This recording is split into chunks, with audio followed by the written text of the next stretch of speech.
இந்த சேனலை சப்ஸ்கிரைப் பண்ணாத நபர்கள் சப்ஸ்கிரைப் செய்து கொள்ளவும், கூடவே பெல் ஐக்கனையும் ப்ரெஸ் செய்து கொள்ளவும். அப்பொழுதுதான் நான் போடக்கூடிய வீடியோவின் நோட்டிஃபிகேஷன் உங்களுக்கு உடனுக்குடன் கிடைக்கும். இந்த வீடியோ பதிவில் நம்ம பார்க்க போகிற விஷயம், கெமிக்கல் எர்த் பைப்பு எப்படி நம்ம இன்ஸ்டாலேஷன் செய்கிறோம் அப்படின்றத தான் நம்ம இந்த வீடியோ பதிவில் பார்க்க போகிறோம்.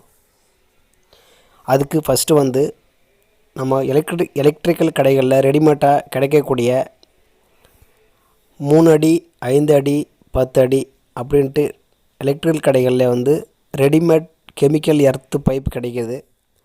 அதில் நமக்கு எந்த ஹைட்டு வேணுமோ, 3 அடியோ 5 அடியோ அல்லது 10 அடியோ, நமக்கு எது வேணுமோ அந்த எர்த்து பைப்பை நம்ம வாங்கிட்டு வந்துடணும். கூடவே கெமிக்கலும் வாங்கிட்டு வரணும். அதை வாங்கிட்டு வந்துட்டு அந்த எர்த்து பைப் எவ்வளோ லென்த் இருக்கோ அது வரைக்கும் நம்ம பள்ளம் எடுக்கணும். 1.5க்கு 1.5, 1க்கு 1 அதனோட பள்ளத்தோட அகலம். உங்களுக்கு எது வசதிப்படுதோ, இடம் இருந்தால் 1.5 அடிக்கு 1.5 அடி அகலத்துக்கு நம்ம அந்த பள்ளத்தை எடுக்கலாம். எடுத்துட்டு கெமிக்கலை நல்லா பைப்பை சுற்றி கொட்டணும். அதுக்காக பைப்பை நம்ம அடிக்க முடியாது, சுற்றி வச்சு அடிக்க முடியாது. அது மாதிரி அடித்தோம் அப்படின்னா கெமிக்கல் உள்ளே இருக்கிற கெமிக்கல் பைப்பு டேமேஜ் ஆகி வெளியே வர்றதுக்கு வாய்ப்பு இருக்குது. அதனால் நம்ம அந்த கெமிக்கல் பைப்பு எந்த அளவுக்கு ஹைட்டு இருக்குதோ அது வரைக்கும் நம்ம பள்ளம் எடுத்துக்கலாம். பள்ளம் எடுத்துகிட்டு அந்த ராடை உள்ளார வச்சு பார்த்துட்டு நமக்கு உள்ளே கம்ப்ளீட்டாக மறையுது அப்படின்னும் பொழுது நம்ம அதை பேக் பண்ணுறதுக்கு தயாராகிடலாம்.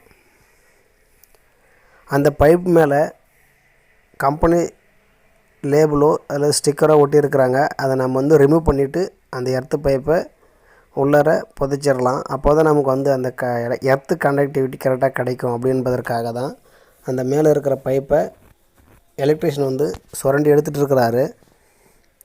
ஃபுல்லுத்தையும் சுரண்டி எடுத்து முடித்ததுக்கப்புறம் அந்த பைப்பை அந்த எர்த்து பைப்பு புதைக்க வேண்டிய இடத்துல அதை உள்ளார வைக்க போகிறோம். உள்ளார வச்சுட்டு அதை சுற்றிலும், அந்த எர்த்து பைப்பை சுற்றிலும் கெமிக்கல் நம்ம ஆல்ரெடி நம்ம வாங்கிட்டு வந்துருக்குறோம். அந்த கெமிக்கல் அப்படியே எடுத்து சைடில் கொட்டுறோம். கொட்டிட்டு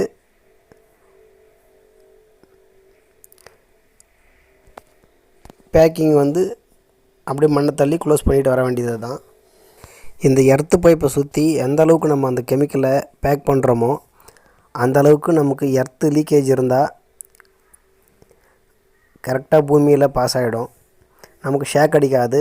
அந்த பர்பஸ்க்காக தான் இந்த எர்த்து ராடை பர்ஃபெக்டாக கெமிக்கல் எர்த்து ராடை இந்த இடத்துல ஃபிக்ஸ் பண்ணுறோம். மண்ணை தள்ளி அந்த எர்த்து பைப்பு மறையிற அளவுக்கு நம்ம அதை ஃபுல்லாக மூடிட்டு தண்ணி விடணும். தண்ணி விட்டிங்கன்னா தான் அந்த கெமிக்கலை நல்லா கரைஞ்சி எர்த்து பைப்பை சுற்றிலும் சரியான முறையில்